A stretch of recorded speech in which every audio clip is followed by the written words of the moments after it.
All right, everyone, we are back with our part two of the Cephalon Simaris information one. This one's specifically going to be just in the simulacrum, kind of running down how it works and what some of the pros and cons are of it. So, like I said before, we're going to be using the ballroom simulacrum because I like it the most. The standard one is the Citadel, and then obviously there are other ones you can acquire. Easiest way to acquire the different simulacrums is from the ballroom comes from a couple of events that you can purchase it from. I don't 100% remember where I got all the other ones. I feel like I got the Mall Rotunda from 1999, the Aura Maria from Duvieri, and the Asteroid and the Veil from my two syndicates. Not 100% sure, but the wiki can answer all your questions there. But we're going to use the Ballroom Simulacrum because it's my favorite. You use what you know, you know? All right, so a couple of important features. So you have your arsenal. You have this thingy. I've never messed with it. I'm not going to. You have unlimited ammo, energy, and health regen. For multiple testings to make sure you have plenty of stuff. And then you have your console here, where you can. That's the actual simulacrum. Um, so if you scanned a lot of things, you will be able to summon them as mimeographs to fight.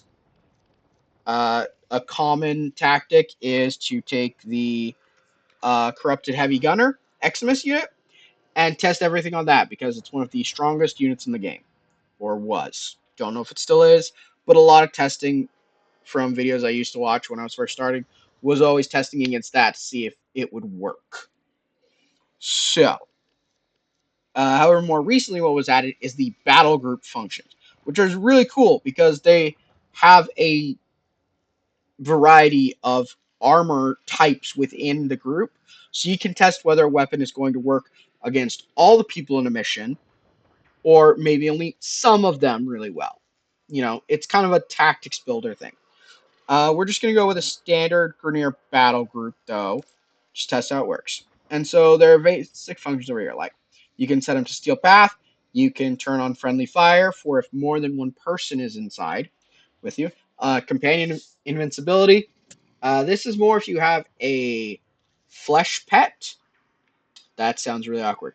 If you have a living pet, rather than a robotic pet, because the robotic pets tend to survive a little better, especially Helios floating behind my head survives a lot better than, say, one of the Moa pets or the Hound pets that you can get from a Sister Parvos. Invincibility. This is kind of used in tandem with pausing AI. So if you pause AI, you don't need to have invincibility. If you want to unpause AI, turn on invincibility because specifically that's for testing if you're just wanting to see how a gun reacts. You don't care about your frame, you don't care about how your pet's doing, you just want to see if the gun can do the job. And then obviously you can set the enemy level. Um, I think when I make my other set of videos, we're going to be playing with the enemy level set at 80. But we'll leave it for 200 here, for comedy's sake. And we're leaving it on Steel Path. I think my weapon, yeah, I'm currently using my kit gun, which is fine for this. So, and then you can simply simulate the enemies, and they appear over there. And this is the other reason I like it, because they all appear right here on this big platform. And then, I can just do this. And obviously, I know how well my weapon works already. So I'm not too worried about that. Ooh, nice 2 million damage. That was sweet. So that's what you can do for that. And then obviously your arsenal. Big thing about your arsenal is that when you go in and out of your arsenal, it resets your energy level to the base amount that you would have for your Warframe starting in a mission. A little bit less if you have Archon shards, because it doesn't account for that. Or it doesn't seem to, at least. If you have multiple people in your simulacrum, because you can take a full squad into your simulacrum and test out things with a full squad, only one person can use the arsenal at once. which isn't generally a big problem, but you know, it's nice to test out different things. So let's just switch to another weapon I use somewhat frequently. Kubra Brahma. If you haven't heard of the Kubra Brahma, uh, there's an entire fan club for the weapon that are diehards. But it's basically an explosive bow, which is really fun.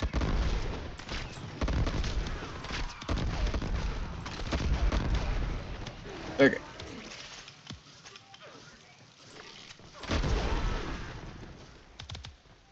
Okay. So, kind of just different testing you can do with it, doing things.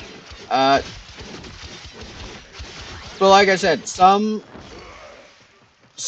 abilities and things like if you're trying to test to see what your damage output would be with like and you can also clear your enemies and clear the field, change things. So simple enough on that. If you're trying to test out to see like if X damage would show up if you have Arcane Rage or Arcane Avenger equipped, that you need the enemy to fire on you. That's obviously when having invincibility running would be helpful. Let me get back my mnemonic plague. And so that just simply like again, unless you're wanting to actually risk getting downed, which go on legend, go on seeing if you can get downed, then it's not really useful to not have the invincibility running.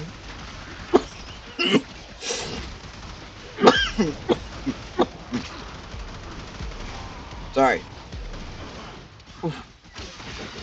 I'm deciding not to work. Anyway, but so you can kind of see how they would react to your weapons and your abilities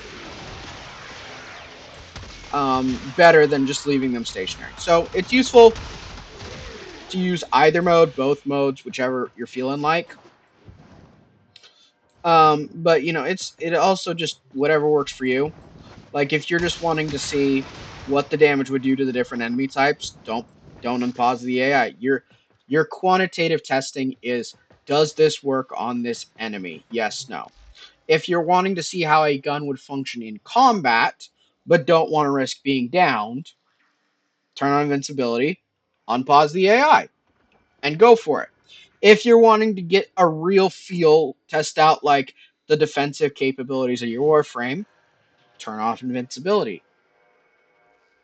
turn on friendly fire. Like there's a lot of modularization you can do with the Simulacrum to test out features and things. And it's also kind of a early way of testing builds and other things to see if you're going to have problems.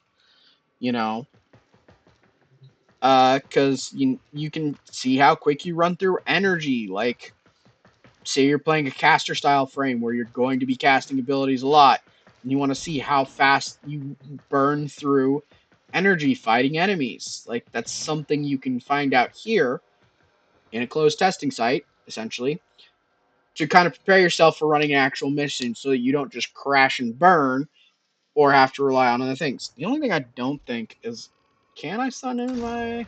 You can also summon your art gun in here. Cool.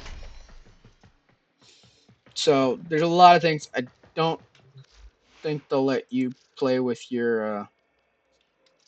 actually, I should see if it will let me take up my void rig. It will not let you do vehicle testing. At least not in this one. I don't know if that's changed in a different one, but it will not let you do vehicles. So, like I said, this is the Simulacrum. The best way to think of it is the best testing ground that exists, right? And obviously, depending on what level of player you're trying to be, or what level of enemy you're planning on fighting, is going to change what you're testing. But on the flip side, what you can also do is say that you saw this really cool build on YouTube, or on the forums, and someone was like, yeah, you just need this, this, and this, and you can change out things if you don't have them. Well, you could test out if that was true. I can change out things if I don't have them in order to make it work. So that's kind of the simulacrum in a nutshell.